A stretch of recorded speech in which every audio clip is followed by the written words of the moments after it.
اللہ تعالیٰ کا سسٹم مجھے آنٹی سغرا نے سمجھایا تھا۔ میں لاہور میں پڑھتا تھا۔ ہم 4 لڑکوں نے مل کر 2 کمروں کا فلیٹ کرائے پر لے رکھا تھا۔ ہماری روزانہ برتن دھونے، باتھ روم صاف کرنے اور کھانا پکانے پر لڑائی ہوتی تھی۔ مجھے برتن دھونے سے چڑ تھی اور میرے روم میٹ مجھے ہمیشہ یہ فریضہ سونپ دیتے تھے۔ چنانچہ میں ہر دوسرے دن لڑ جھگڑ کر فلیٹ سے نکل جاتا تھا۔ محلے کا ایک لڑکا میرا دوست بن گیا۔ میں اکثر رات کے وقت اس کے ساتھ واک کیا کرتا تھا۔ ایک شام میرا جھگڑا ہوا اور میں اس کے ساتھ اس کے گھر چلا گیا۔ وہ اس وقت کھانا کھا رہا تھا۔ اس کی والدہ نے مجھے بھی کھانے کی پیشکش کی۔ میں 1.5 دن سے بھوکا تھا۔ میں نے فوراً آفر قبول کر لی۔ آنٹی سغرا نے اس دن کوفتے بنا رکھے تھے۔ میں بھوکا تھا اور کوفتے شاندار تھے، لہٰذا میں نے جی بھر کر کھانا کھایا اور اس سے بھی زیادہ جذبے اور جوش سے آنٹی کے کوفتوں کی تعریف کی۔ میں نے محسوس کیا کہ میں جتنا آنٹی کے کوفتوں کی تعریف کرتا جا رہا ہوں، آنٹی اتنے ہی کوفتے میری پلیٹ میں ڈال رہی ہیں۔ میں کھا کر تھک گیا، مگر آنٹی کا جذبہ خدمت نہیں تھکا۔ وہ مجھے مزید کھلانا چاہ رہی تھیں۔ بہرحال کھانا ختم ہو گیا۔ میں نے اپنے دوست اور آنٹی کا شکریہ ادا کیا اور رخصت چاہی۔ میں جب ان کے گھر کی دہلیز پار کرنے لگا تو آنٹی نے مجھے سالن کی پتیلی پکڑا دی اور نہایت پیار سے میرے سر پر ہاتھ پھیر کر بولیں، بیٹا آپ یہ کوفتے لے جاؤ، خود بھی کھانا اور اپنے روم میٹس کو بھی کھلا دینا۔ میں نے سر جھکا کر ان کا شکریہ ادا کیا اور پتیلی لے کر اپنے فلیٹ پہنچ گیا۔ ہم نے اگلے 2 دن کھانا نہیں بنایا۔ ہم سب کوفتے کھاتے رہے اور آنٹی کے لیے دعائیں کرتے رہے، اور اس کے بعد ہم جب بھی کھانا نہیں بنانا چاہتے تھے تو ہم آنٹی کی بیل بجا دیتے تھے اور وہ بہت محبت سے ہمیں کوفتوں کا ڈونگا پکڑا دیتی تھیں۔ ہماری دلچسپی دیکھ کر آنٹی نے کوفتوں کو اپنے روزانہ کے مینیو کا حصہ بنا دیا۔ وہ روز کوفتے بناتی تھیں اور ہمیں بھجوا دیتی تھیں۔ اس مارکے کے بعد میرے روم میٹ میری بہت عزت کرنے لگے اور انہوں نے میری ڈیوٹی برتن دھونے سے تبدیل کر کے واش روم کی صفائی پر لگا دی۔ میں یہ آج تک نہیں فیصلہ کر سکا کہ یہ میری پروموشن تھی یا ڈیموشن۔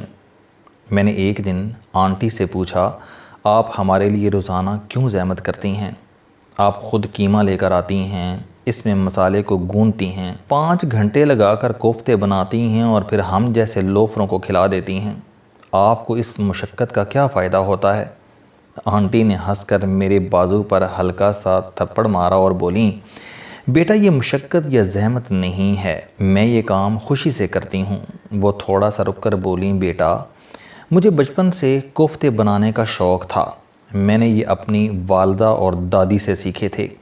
میں ہفتے میں 2 مرتبہ یہ بناتی تھی، مگر کبھی کسی نے ان کی تعریف نہیں کی۔ تم پہلے شخص تھے جس نے دل سے میرے آرٹ کی تعریف کی تھی۔ مجھے وہ سن کر بے انتہا خوشی ہوئی اور میں اس دن کے صدقے آج تک تمہاری اور تمہارے روم میٹس کی خدمت کر رہی ہوں۔ یہ سن کر میری آنکھوں میں آنسو آ گئے۔ میں نے روز اول سے لے کر اس دن تک دل سے آنٹی کے کوفتوں کی تعریف نہیں کی تھی۔ ہمیں بس مفت کھانا مل جاتا تھا، چنانچہ ہم آنٹی کو مکھن لگاتے تھے، لیکن آنٹی کے دل میں ہمارے ان الفاظ کی کیا ویلیو تھی مجھے اس دن پتہ چلا، اور میں نے اس کے بعد ہر شخص کی مہربانی، دلداری اور نوازش کا دل و جان سے شکریہ ادا کرنا شروع کر دیا۔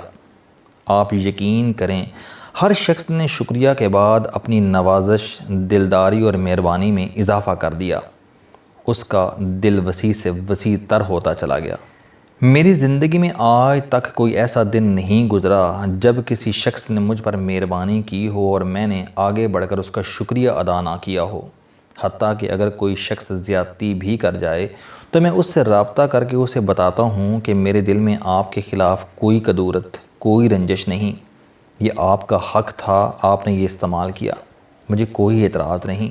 بس اگر آپ کے پاس کبھی وقت ہوا تو آپ مجھے چند لمحے عنایت کر دیجئے گا، میں آپ کو اپنا موقف بھی دے دوں گا۔ آپ یقین کریں، اس کے بعد میرے اس شخص کے ساتھ زیادہ شاندار تعلقات استوار ہو گئے۔ میں نے آگے چل کر اس معمولی سی عادت سے اندازہ لگایا کہ اللہ تعالیٰ کا سسٹم بھی آنٹی سغرا کے کوفتوں جیسا ہے۔ اللہ تعالیٰ اپنے بندوں کو نوازتا ہے، اس کی نوازشات کل انسانیت کے لیے ہوتی ہیں، لیکن ہم میں سے جو شخص اس کی نوازش پر اس کی حمد و ثنا کرتا ہے، اس کا شکر ادا کرتا ہے، اللہ تعالیٰ اسے ہجوم سے الگ کر کے اس پر اپنی نوازشات کی بارش کر دیتا ہے۔ وہ اس کی پلیٹ میں کوفتے ڈالتا چلا جاتا ہے، یہاں تک کہ انسان تھک جاتا ہے، لیکن اللہ تعالیٰ کی رحمت نہیں تھکتی۔ آپ نے بادشاہوں کے قصے سنے ہوں گے۔ بادشاہ جب کسی شخص کو انعام دیتا تھا تو وہ جھک کر بادشاہ کی دریا دلی، نوازش اور مہربانی کا شکریہ ادا کرتا تھا، تو بادشاہ اس کے انعام اور مہربانی میں اضافہ کر دیتا تھا۔ اللہ تعالیٰ بادشاہوں کا بادشاہ ہے، یہ بھی شکریہ اور شکر ادا کرنے والوں پر اپنی مہربانی بڑھا دیتا ہے۔ میں نے بچپن میں کتابیں پڑھنا اور علماء کی محفل میں بیٹھنا شروع کر دیا تھا۔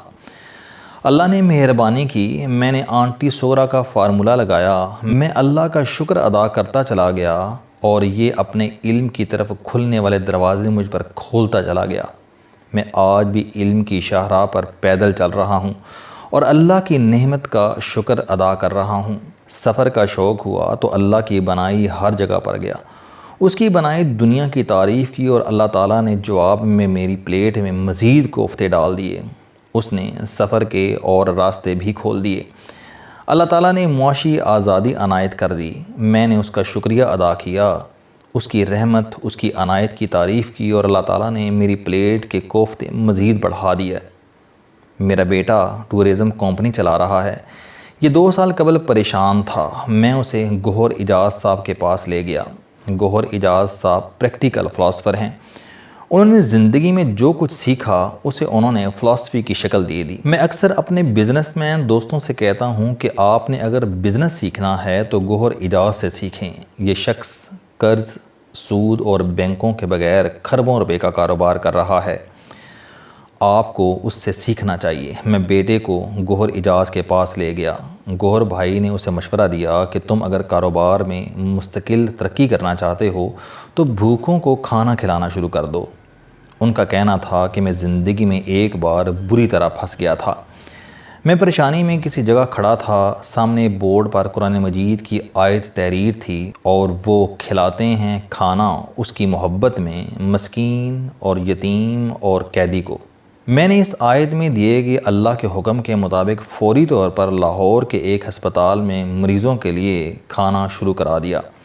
اللہ تعالیٰ نے مجھے ہاتھ سے پکڑ کر مسائل کی دلدل سے باہر نکال دیا۔ بس وہ دن ہے اور آج کا دن ہے، میں لوگوں کا کھانا بڑھاتا جا رہا ہوں اور اللہ تعالیٰ میرے رزق میں اضافہ کرتا جا رہا ہے۔ میرے بیٹے نے یہ نصیحت پلے باندھ لی۔ اس نے اس نیک کام کا آغاز کیا اور میں روزانہ کی بنیاد پر اس کے کاروبار میں اضافہ دیکھ رہا ہوں۔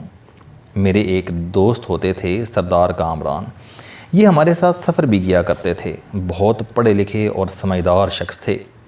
پچھلے ماہ ان کا انتقال ہو گیا، اللہ تعالیٰ انہیں اپنی جوار رحمت میں جگہ دے۔ انہوں نے ایک بار دعا کا اصل طریقہ بتایا تھا۔ ان کا کہنا تھا کہ دعا لفظوں کی محتاج نہیں ہونی چاہیے۔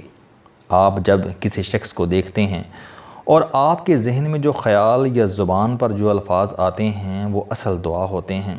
مثلا آپ جب کوئی خوبصورت عمارت، شاندار گھر یا باغ دیکھتے ہیں اور آپ کی زبان سے بے اختیار سبحان اللہ یا واہ کیا بات ہے یا اللہ تعالیٰ نصیب کرے نکلتا ہے تو یہ دعا ہوتی ہے۔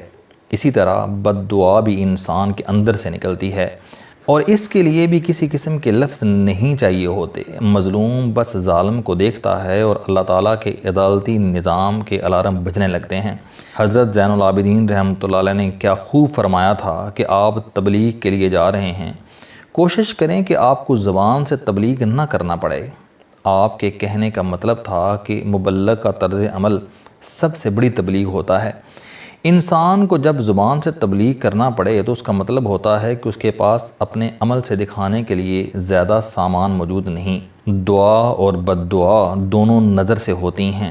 آپ آنکھوں سے اللہ کی نعمتیں دیکھیں، اس کا شکر ادا کریں اور کھل کر اللہ تعالیٰ کی حمد و ثنا کریں اور اس کے بعد اپنی پلیٹ کے کوفتے گنتے چلے جائیں۔ آپ گن گن کر کھا کھا کر تھک جائیں گے، لیکن قدرت کی عنایت نہیں تھکے گی۔ اللہ تعالیٰ اپنا ہاتھ نہیں روکے گا اور یہ اللہ تعالیٰ کا اصل سسٹم ہے۔ السلام علیکم۔